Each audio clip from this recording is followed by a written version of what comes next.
Allez, fais un effort, redresse-toi. Ces paroles, ne les avons-nous pas souvent adressées à des personnes pliées qui courbaient sous le poids des épreuves de la vie? Face à ce qu'elles vivaient, nous ne pouvons pas rester les bras croisés, neutres et impassibles. Nous voulions les aider, mais quelle ne fut pas notre perplexité de réaliser que ces injonctions fraternelles, au lieu d'être saisies comme des propos qui aident à se relever, peuvent aussi accentuer la courbure de la personne pliée.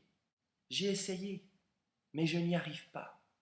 Au lieu d'entendre un encouragement, elle entend encore une accusation qui lui rappelle qu'elle n'est pas capable de se relever. Dès lors, comment être auprès de telles personnes, des passeurs d'espoir?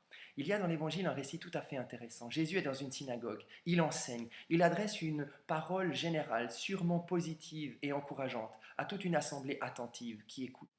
Dans cette assemblée, il y a une femme qui est courbée. Un esprit de faiblesse, d'infirmité la maintient dans cette position depuis 18 ans.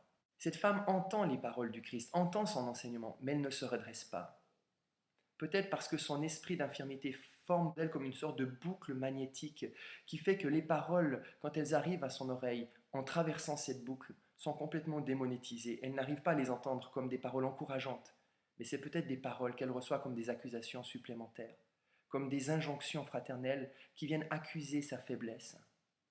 Dès lors, je trouve tout à fait intéressant de voir Jésus comment il s'y prend. Il arrête son discours, il quitte le propos général pour s'adresser personnellement à cette femme. Il la touche, perforant sa boucle magnétique, réduisant les interférences entre sa bouche et l'oreille de cette personne.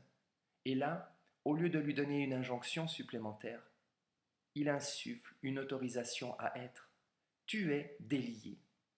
Être passeur d'espoir aujourd'hui, n'est-ce pas, au lieu de charger les autres d'injonctions, d'exhortations, d'encouragements, même qui peuvent être fraternels, eh bien d'insuffler chez nos vis-à-vis une autorisation à être, et ainsi redresser dans leur dignité. Je crois qu'ils choisiront la vie.